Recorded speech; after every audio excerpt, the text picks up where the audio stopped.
শান্তনুবাবুর কাছে শান্তনুবাবু, এই যে একের পর এক বক্তব্য সামনে আসছে, সাজানো ঘটনা কি নয় সেই বিতর্ক তো চলতে থাকবে। যেখানে তিনি বলছেন, একজন মহিলা বলছেন তার স্বামীকে এমন মার মারা হয়েছে যে তিনি মানসিক ভারসাম্য হারিয়েছেন।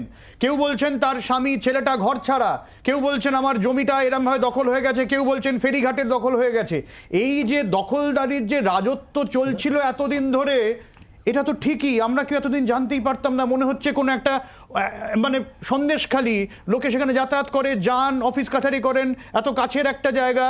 এরকমও নয় যে যোগাযোগ ব্যবস্থা একদম বহু দূর কোনো কিছু। এইরকম একটা জায়গায় দিনের পর দিন এই ঘটনা হয়ে গেল, আমরা জানতে পারলাম না। এবং যখন জানতে পারলাম, যখন সেখানে বিরোধী দল যেতে চাইছে, তখন সেটা আটকানোর জন্য 144 ধারা, এত কিছু প্রয়াস, তার এত অভিযোগ, সাংবাদিক গ্রেপ্তার হয়ে যাচ্ছেন, এইটা নিয়ে তোলপাড় চলছে। আপনি কিভাবে দেখছেন বিষয়টা? সমস্ত ঘটনার এই কদিনের যা ঘটেছে, আজকের এই পর সবচেয়ে আগে যেটা আমি এখানে মেনশন করতে চাইব, আজকে 5ই জানুয়ারি যদি ইডি ওখানে না এই অভিযান চালাতো, তাহলে হয়তো এই ঘটনা আজও চাপা পড়ে থাকতো, বা না কোনো সংবাদ মাধ্যমের ওখানে নজরে আসতো, বা এইরকম একটা হইচই সারা দেশে হতো। এখন আমাদের একটা জিনিস এসছে আজকে, এটা খুব দুঃখের বিষয় যে আমরা সমস্ত এই টক শোতে একটা ডিসকাশন করতে হচ্ছে, বিভিন্ন রাজনৈতিক মতাদর্শের ব্যক্তিরা বসে তাদের মধ্যে দাঁড়িপাল্লায় ওজন করছেন যে ওখানে যে ঘটনা ঘটেছে সেটা কার দোষ, বা কে কোনটাকে সাপ্রেস করেছে, বা কে কার সাপোর্টার নিয়েছে। কিন্তু এটা তো ঘটনা যে সেখানে নারীদের উপর কোনো অত্যাচার হয়েছে, সেখানে কারো জমি দখল হয়েছে, কারো জমিতে ভেড়িতে।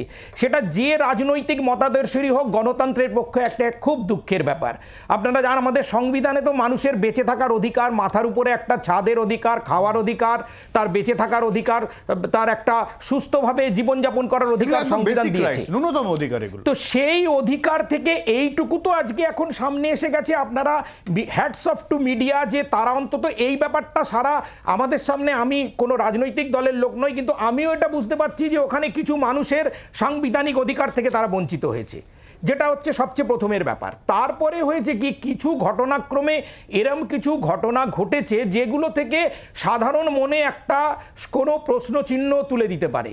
আমার যেমন 144 ধারার কথা আপনি বললেন, আজ 144 ধারা সিআরপিসিতে যে প্রভিশন দেওয়া রয়েছে তাতে বলা আছে যে যখনই পাওয়ার টু ইস্যু অর্ডার, কিন্তু কি কারণে, আর্জেন্ট কেসেস অফ নুইসেন্স আছে, অ্যাপ্রিহেনশন অফ ডেঞ্জার আছে, তো আপনার একটা জায়গায় আপনার 144 ধারা জারি হলো, সেখানে পরবর্তীকালে কোর্ট সেটাকে তুলে দিল, আবার কয়েক ঘন্টার ব্যবধানে সেই তোলার মধ্যে কয়েকটি এরিয়াকে লোকেশন করে সেখানে কারণ 144 ধারা জারি করার আগে তার কিছু প্রসেস আছে যে এই এলাকাগুলোতে, তো এখানে এত স্লিপশট ম্যানারে কিছু কাজ হয়েছে, সেখানে সাধারণ মানুষের মনে এখানে একটা সন্দেহের প্রশ্নচিহ্ন এসে গেছে, যার জন্য হয়তো আজকে এতগুলো কথা উঠছে। একদমই। তারপরে হচ্ছে আমি যেটা বলি, পুলিশের ভূমিকা।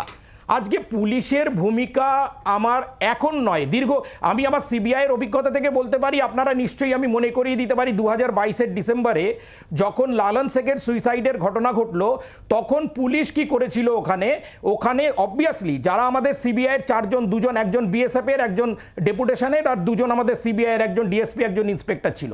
ডেফিনেটলি তাদের এটা মানে ডেরিলিকশন অফ ডিউটি, তাদের এগেনস্টে ডিপার্টমেন্টাল অ্যাকশন হয়েছে। সেই কেসের যখন এফআইআর করানো হলো লালন শেখের ওয়াইফকে দিয়ে, আমরা তো ইন্টারনাল ব্যাপারগুলো জানি কি ডিস্ট্রিবিউশন, ওই কেসটা করছিল সল্টলেকের স্পেশাল ক্রাইম ব্রাঞ্চ, যারা আমাদের সল্টলেকে যে অফিসটা সিজিও কমপ্লেক্সে, আর অনুব্রত মণ্ডলের গরু পাচারের কেস করছিল আমাদের CBI Nizam palace anti corruption branch. দুটোর মধ্যে কোনো তালমিল নেই, জয়েন্ট ডাইরেক্টর আলাদা, ডিআইজি আলাদা, এসপি আলাদা, সেট অফ আইও আলাদা।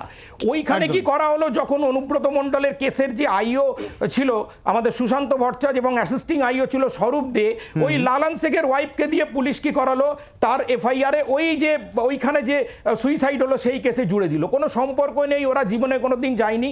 যাই হোক, এখানে হয়তো মিডিয়ার সামনে সব কথা বলা যায় না, পরবর্তীকালে কি ব্যাপারটা ওরা বুঝে, এবং আপনি বলুন সাধারণ মানুষ তাহলে এইসব ঘটনাগুলো দেখে তাদের মনে কেন প্রশ্নচিহ্ন আসবে? বাংলার আওয়াজ, বাঙালির আবেগ, জি 24 ঘন্টা।